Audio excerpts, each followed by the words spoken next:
Now, embarrassment for Labor as the South Australian government's decision to push ahead with a state-based voice. We all voted against the voice, but no, Labor, what's his name, thinks he knows better. It backfired. Just over 9% of Indigenous Australians in South Australia turned out to vote following a resounding no vote in the federal referendum. Joining us now to discuss this is South Australian Liberal member of the Legislative Council, Ben Hood. Ben, great to see you again.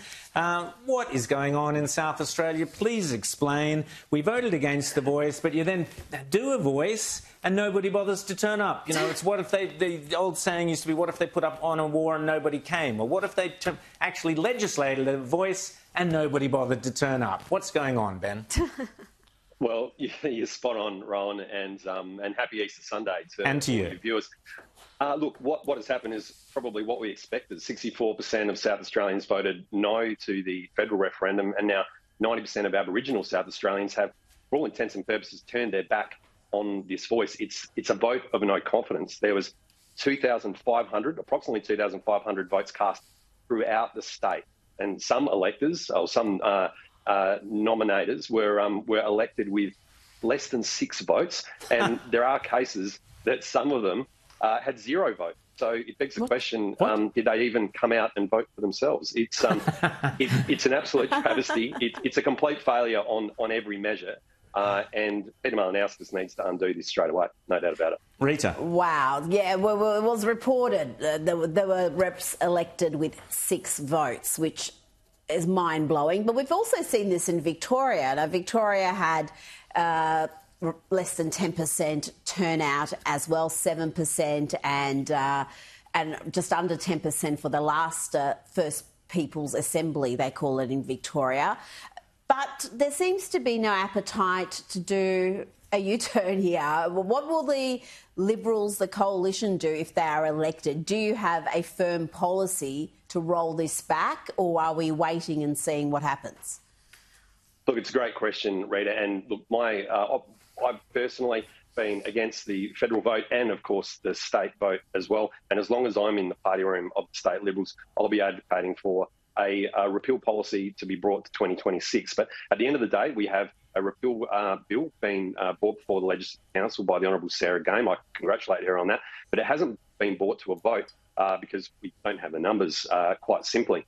So it is up to Peter Malinauskas to pull the levers of government to undo what has essentially been a failed ideological experiment on behalf of Labor and put a line through this voice. Only yesterday, the Premier and Attorney General Kyan Ma equated this vote, this successful vote in their terms, to ATSI. And we know exactly how ATSI turned out. It was abolished because of corruption and nepotism. And I'm really worried, as are a majority of South Australians, I think, that that's exactly where this state voice is going to go as well. James. Well, Ben, tell me about, you've got a petition, don'tdividesa.com.au. Tell me how that's going, what that's calling for, and is it true that you've had more signatories to that petition than people actually cast their vote in this election? Well, James, that's exactly right. Don't Divide SA is a petition that I spun up last November. To date, we've had over 7,000 votes or signs, a signatory on that petition. So that's about, well, I'm not very good at maths, but about 171% more than the people that actually voted in this state voice. And I think that outlines the issue here, that the Labor government in South Australia are ignoring the pleas of everyday South Australians. They're not focused on cost of living. They're not focused on dealing with the energy crisis. They're not focused on small business and backing the family, but chasing down every ideological rabbit hole with their pet causes. And unfortunately, they're the ones that have to undo this. And Ben, sorry, just one more question for you. How much will this voice cost to operate, run, implement, and what actual authority does it have, if any, to influence legislation? Or is this just simply an expensive advisory body that has no power, or that it will have power and have real teeth despite having representatives voted onto it with tiny, less than a handful of votes? Look, it's a great question, James. At the end of the day, Labor would have you believe both, that it's this powerful voice for Aboriginal Australians, or it's actually not anything really that terrible.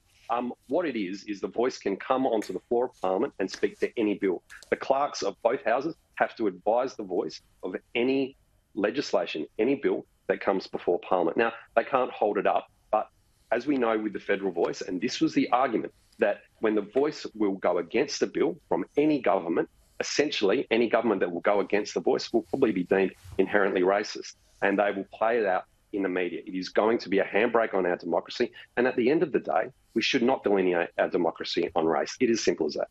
But Ben, I'm sorry.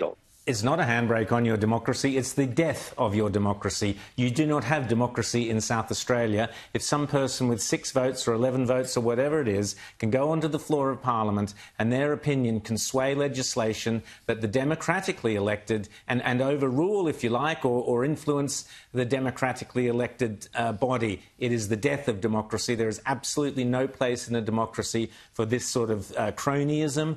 And it must be repealed. And Peter Malinauskas, what you have done is shown that Labor's entire Indigenous First Nations voice program is a complete farce. It's a complete joke. You do not represent the Indigenous people of this country. They voted against you, Labor. Learn the lesson. Ben Hood, thanks so much for coming on Outsiders. Have a great Easter. And please get rid of this ridiculous thing out of the South Australian Parliament as soon as you get into power.